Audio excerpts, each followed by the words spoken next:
Здравейте на всички момичета! В днешното видео, което искам да ви покажа, ще направим няколко коледни снежинки, тъй като все още сме на тема Коледа и коледни декорации. Ето тук съм направила една коледна снежинка, която искам да ви покажа как се прави. По простата причина, че през този период зимния много често дори като акцент се поставят снежинки. Искам да ви покажа колко бързо можем да ги направим, а и не с кой знае какви материали. Общо взето, основата, когато правиме снежинка, може да бъде тъмно-синя, черна, червена и други. Ще ви прикача снимки на снежинки, които съм правила на мои клиентки много набързо.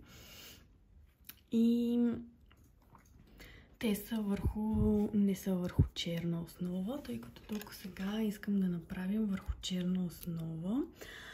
Това видео ще бъде доста бързичко, тъй като наистина се правят много бързо.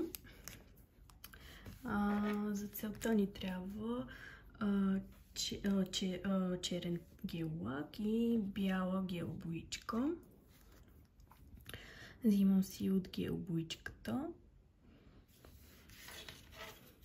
И аз лично започвам с една точка, където решавам, че ще ми бъде снежинката.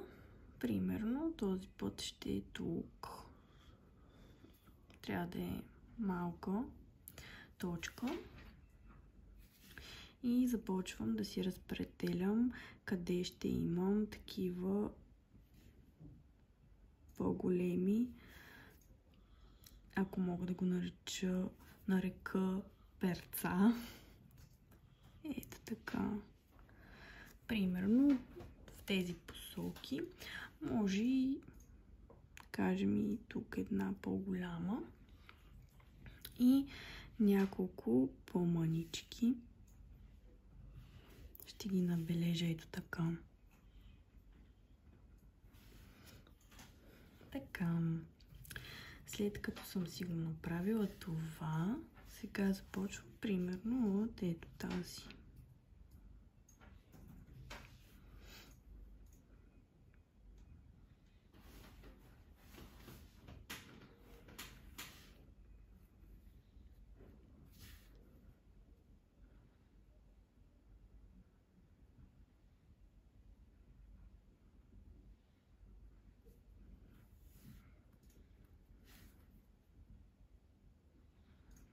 Тези неща ги правя наистина много набързо.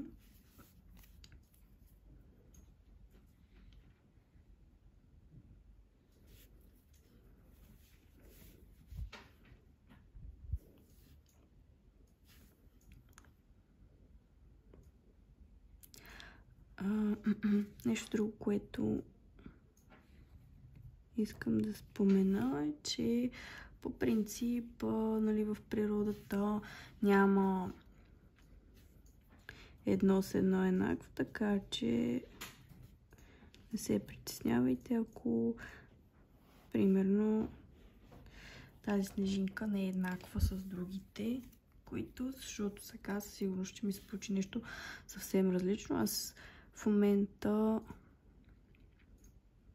изобщо не си гледам старата снежинка, просто си действам някакви мои си неща. Така, тук само да поувелича. Така се вижда май по-добре. Така, малко си увеличаваме ето тези. И сега ще сложим малко точки. Искам ето тук една да има. Тук една. Тук една. И това за момента. Също искам тук ще има. Тук.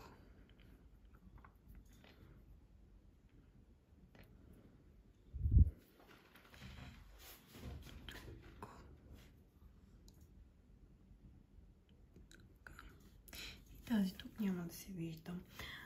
Сега... Тази тук нещо много голямо я направих.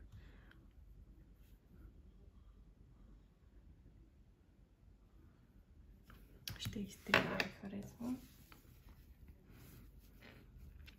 Когато нещо не ми харесва, го изтривам с мокра кърпичка, като внимавам все пак. И сега ще си сложа една нова точка.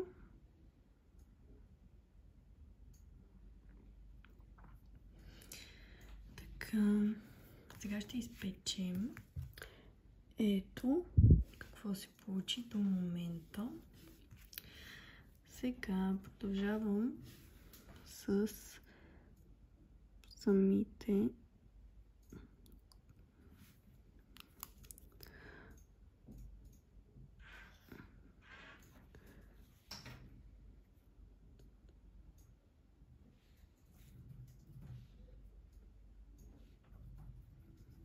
може да ги разперваме тук колкото искаме,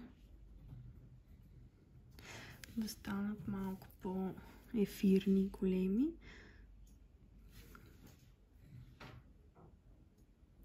Зависи де, аз просто в момента наистина имам много пространство. Това, ако е върху клиентка, може би няма да са толкова големи, защото няма да имаме място за тези неща.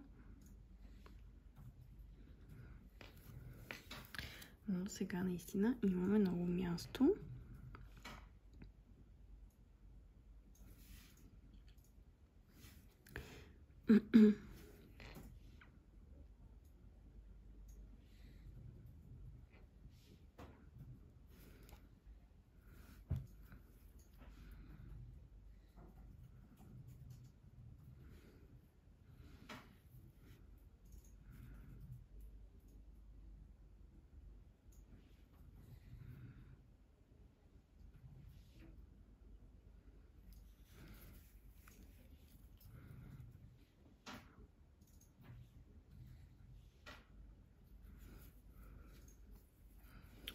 Мисля, че така доста добре се получава, с изключение на ето тук тази част малко не ми допада. Става като перушина. Малко ще го поизтрия.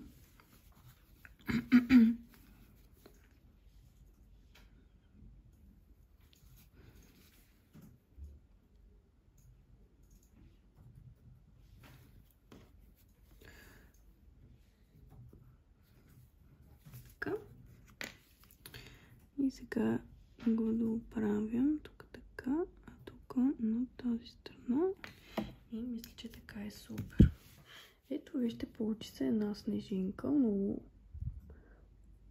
хубава. И ще сложа малко тук, ето така отдолу, като сняг.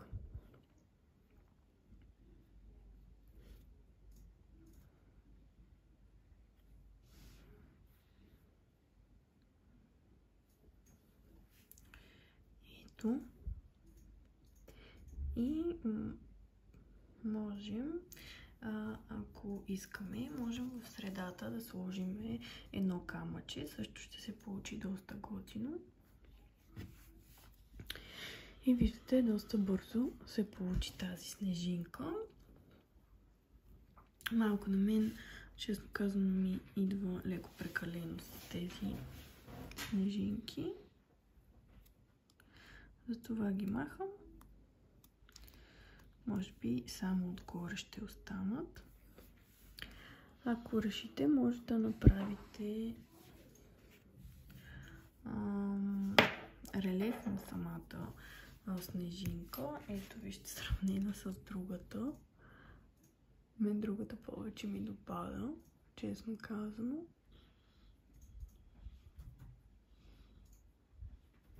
Но и тази е готина.